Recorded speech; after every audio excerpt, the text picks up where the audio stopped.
O dia mal começou e eu já estou cansada. Dormi a noite inteira, mas não foi suficiente.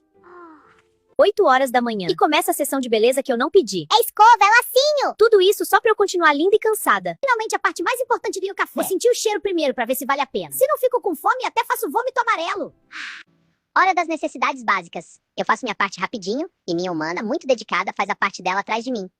Hora de brincar um pouquinho. Corro, pulo, faço bagunça porque gastar energia também faz parte da minha rotina puxada.